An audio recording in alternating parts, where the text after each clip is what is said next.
il y a des savoirs, et regardez, on parle de mobilisation et de savoir agir. Il y a des connaissances et des ressources, les savoir-faire et les savoirs, mais la nouveauté, c'est les contextes. Parce que résumer un livre pour en faire une communication orale, pour en faire un PowerPoint, pour faire un exposé en classe, pour le raconter à ses copains dans la cour de récréation, c'est chaque fois faire un résumé d'un livre, mais ce n'est pas le même contexte. Travailler en équipe dans une entreprise, dans un laboratoire de recherche, ce n'est pas les mêmes contextes. Et donc la compétence, parfois ça m'agace un petit peu, parce que mon beau-papa, j'ai un beau-papa, le papa de mon épouse, il a 83 ans. Ce monsieur-là, il a construit des centrales électriques un peu partout, d'ailleurs en Afrique également.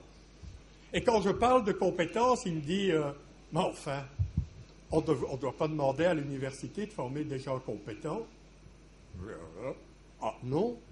Quand j'ai fait mes études, ça doit être dans les années 40, on demandait aux étudiants qui sortent de l'université des savoirs et des savoir-faire. Et puis, ils étaient engagés par une entreprise, et l'entrepreneur qui est engagé savait bien qu'il n'était pas compétent. Il ne connaissait pas l'entreprise. Et l'entrepreneur savait qu'il allait devoir former la personne pendant 2-3 ans. Maintenant, on demande à l'université de former des gens compétents. Vous avez compris? Pourquoi? Physicien, je vous dis, c'est une hérésie, mais enfin, le temps s'accélère. Le temps s'accélère parce que mes enfants à moi, ils ont 30 ans, ils ont déjà fait 3 boîtes différentes et des métiers différents. Alors ça, c'est des nouvelles donnes. Les choses vont beaucoup plus vite parce que nous avons accès. Donc, la notion de compétence, elle ajoute à la notion d'objectif la notion de contexte.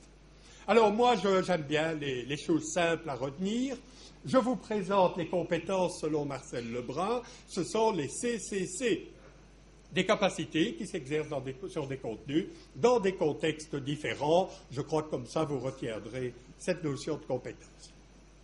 Alors, Bologne est arrivé avec la réforme de Bologne, les licences, les masters, et vous voyez que dans les objectifs, on parle de connaissance, de compréhension, d'application, mais aussi d'analyse critique, de communication et d'autodidaxie. Ça veut dire être capable de continuer à apprendre par soi-même à la sortie des études.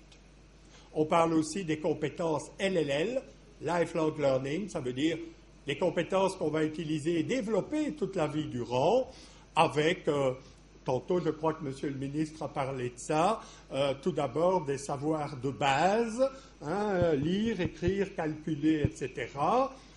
Bon Dieu que mes étudiants en Belgique ont du mal à s'exprimer avec les mots de la langue maternelle, tout simplement.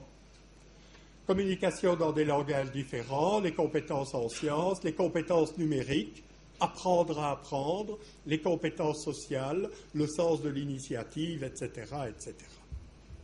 Et donc, on assiste à un mouvement, à partir des objectifs, vers les compétences, et la toute dernière coqueluche, à ce à quoi les universités européennes s'attellent, ce sont les LO. Vous aviez déjà entendu parler des LO?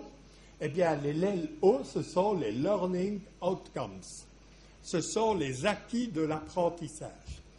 Non seulement les étudiants doivent connaître, comprendre, savoir appliquer dans des contextes différents, mais ils doivent faire la preuve qu'ils ont acquis la compétence. Alors là, le problème de l'évaluation revient au grand galop. Comment on va savoir que des étudiants ont développé des compétences de créativité? Comment on mesure ça? Vous avez une échelle de 0 à 100 avec un petit curseur, là, l'esprit critique, etc.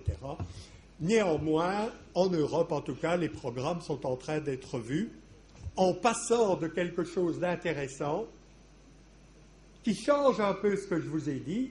Je vous ai dit, on passe des objectifs aux méthodes.